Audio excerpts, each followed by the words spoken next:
जब बुढ़िया ने बात सुनी तो उसने अपना बोरी बिस्तरा पैक किया और पैक करने के बाद वो इलाका छोड़कर जाने लगी। जब जाने लगी तो बूढ़ी थी तो गठरी बहुत भारी थी। सरकार उस रास्ते से गुजरे तो सरकार ने पूछा, अम्मी जान किधर जा रहे हो? कहा, बेटा जा रही हूँ कि काम से, लेकिन ये गठरी बहुत भारी है, ये उठाई नहीं जाती।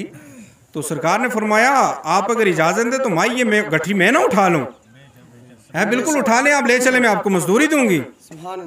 सरकार ने गठरी उठाई, आगे आगे सरकार चल रहे हैं, पीछे पीछे बुढ़िया चल रही है। अब चलते चलते राह में जितनी मुखालफत हो सकती थी उस बुढ़िया ने की। वो जी हमने सुना वो मोहम्मद के पास जो भी जाता है वो उनका हो जाता है, पता नहीं क्या जादू करते हैं वो, तो मैं इसलिए मैं ये नहीं चाहती कि मैं कहीं उनके हथे ना चढ़ जाऊं, तो वो कोई ऐसा ना करें कि मेरे तो बाप दादा बुतों के पूजने वाले थे, मानने वाले थे, तो ऐसा ना हो कि मैं कहीं उनका कलमा ना पढ़ लूँ।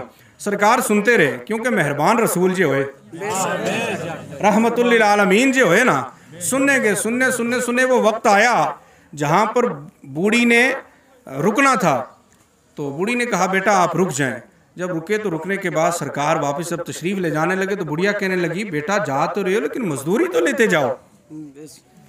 कम आई साहिबा, मैं दुनिया में मजदूरी लेने नहीं बल्कि गरीबों को मजदूरी देने आया हूँ। गरीबों को मजदूरी देने आया हूँ। वो शायर कहता ना, न तुम देखते हो ना हम देखते हैं, अरे गरीबों को शाहे उमम देखते हैं, गरीबों को शाहे उमम देखते हैं। और नजर में वो लाते नहीं खुल्द को भी, नजर में वो लाते नहीं खुल्द को भी, नजर से जो बाबे हरम देखते हैं, नजर से जो बाबे हरम देखते हैं। न तुम देखते हो न हम देखते हैं, गरीबों को शाहे उमम देखते हैं। हजरत बिलाल को पूछा, बिलाल ये बताओ आप सरकार की कौन सी ऐसी बात पर मायल हुए कि आप कलमा पढ़कर मुसलमान हुए?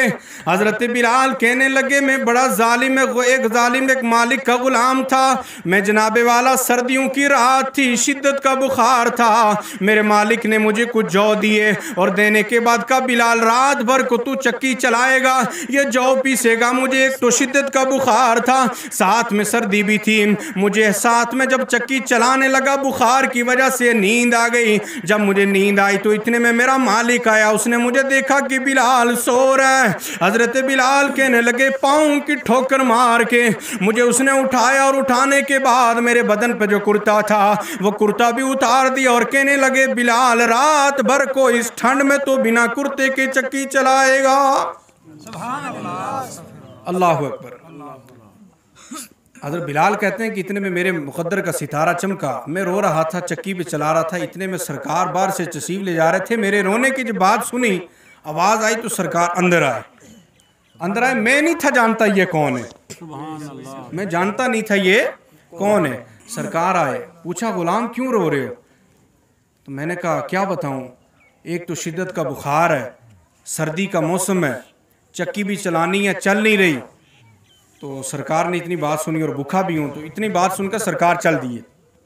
बिलाल कहने लगे, मैंने कहा था ना यहाँ दिन में बहुत सारे लोग आते हैं, मेरा हाल पूछ कर चले जाते हैं, आप भी आए तो चले ही गए ना, मेरी मदद तो नहीं की। सरकार ने बात सुनी, तशरीफ ले गए। इतने में बिलाल कहते हैं कि मैं देखता हूँ कि सरकार वापस तशरीफ ला रहे हैं, एक हाथ में गर्म दूध का प्याला है, दूसरे हाथ में खजूरें। सरकार लेकर मेरे पास आए और कहने लगे, गुलाम ये गर्म दूध का प्याला भी लो और साथ में ये खजूरें खाओ। और सरकार ने अपने सरे मुबारक से वो मुजम्मल वाली चादर उतार कर मेरे ऊपर रखी, कहा आप यहाँ कोने में बैठो, आपकी जगह रात भर ये चक्की में खुद चलाऊंगा। रात भर ये चक्की में खुद चलाऊंगा। हाँ, ये वही मुफ्ती साहब की बात से मुझे याद आ गई, उमा जनाबे वाला ये ओहदे लेने बात और होती है, लेकिन ये काम करने ये बात कुछ और होती है। मकाम मर्तबे यूं हैं नहीं लबने होने, इनके लिए कुछ करना पड़ता है। हम किस खेत नहीं मूली हैं जनाब। मेहरबान रसूल कायनात का मालिक, दो जहां का मालिक व मुख्तार है, गुलाम के लिए चक्की चला रहा है। बिलाल कहते हैं एक दिन हुआ, 2 दिन हुए, तीसरा दिन भी जब वो चक्की चला के वापस जाने लगे तो जब बाहर निकलने लगे तो मैंने जाते जाते दामन पकड़ लिया और कहा ये बताओ आप हैं कौन? 3 दिन से मुसलसल आके चक्की चलाते हो, ना नाम बताया ना अपना पता बताया।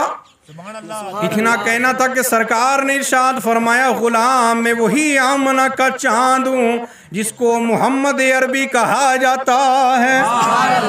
इतना सुनना था। बिलाल कहते हैं कि सरकार के लबहाए मुबारक से ये बात निकलनी थी कि मैंने कहा या रसूल अल्लाह वो और होंगे जो आप पर ईमान न लाएंगे, आपको जनाबे वाला बुरा भला कहते होंगे, लेकिन बिलाल का दिल ये कहता है जो गैरों के लिए इतना मेहरबान रसूल है तो अपनों के लिए कितना मेहरबान होगा। मेरा हाथ अपने हाथ में लीजिएगा, कलमा पढ़ा कर मुसलमान बनाइएगा। है जब मुसलमान बने, गुलामी में शामिल किया, तो फिर एक वक्त वो आया कि जिस खाना काबा की तरफ हम रुक करके नमाज पढ़ते हैं उस खाना काबा के छत पे चढ़ के हजरत बिलाल ने अजान दी। सरकार की बारगाह में अर्ज करने लगे या रसूल अल्लाह, कहीं और अजान पढ़ा करता था तो रुख होता था काबे की तरफ, आज काबे के छत पे हूँ, ये बताओ रुख किसकी तरफ करूँ? कहा वो और जगह होती थी जब रुख होता था काबे की तरफ, आज जब काबे पे चढ़ गए हो तो आज रुख किसी और तरफ नहीं बल्कि मैं सामने खड़ा हूँ, ये काबे का काबा खड़ा है। सुभान अल्लाह। है ये काबे का काबा खड़ा है। आपने हज किया होगा, आपको मैं बताऊं कि जब आप खाना काबा शरीफ गए होंगे तो वहाँ पर वो जो एक छोटी सी एक पाइप सी लगी है जिसको मिजाब रहमत कहते हैं, छोटा सा परनाला, तो आप देखना कहीं भी ये रोड में हम आते हैं ना तो रोड के शुरू में एक तीर लगा होता है, उसमें लिखा होता है कि ये रोड फलां तरफ जा रही है। वो आप कभी भी जाना, आप मेरी दुआ है कि अल्लाह आपको हज और उम्रा नसीब फरमाए और मदीने की हाज़िरी नसीब फरमाए, बैतुल्लाह का तवाफ़ नसीब फरमाए। आप वहाँ जाएँ तो देखना वो खाना काबा पे जब तवाफ़ मुकम्मल होता है तो जब मिजाब रहमत के नीचे जाकर आप खड़े होंगे तो वो मिजाब रहमत का जो परनाला है वो बिल्कुल तीर बना हुआ है मदीने की तरफ। तो खाना काबा को मिजाब रहमत का तीर हमें बता रहा है कि हज होता तो यहाँ पे है लेकिन कबूल वो मदीने शरीफ जाके होता है जो काबे का काबा है। तो तैयद है ओरिजिनल बरेली ना पठान बोलिया सुभान अल्लाह आखो ना तुम।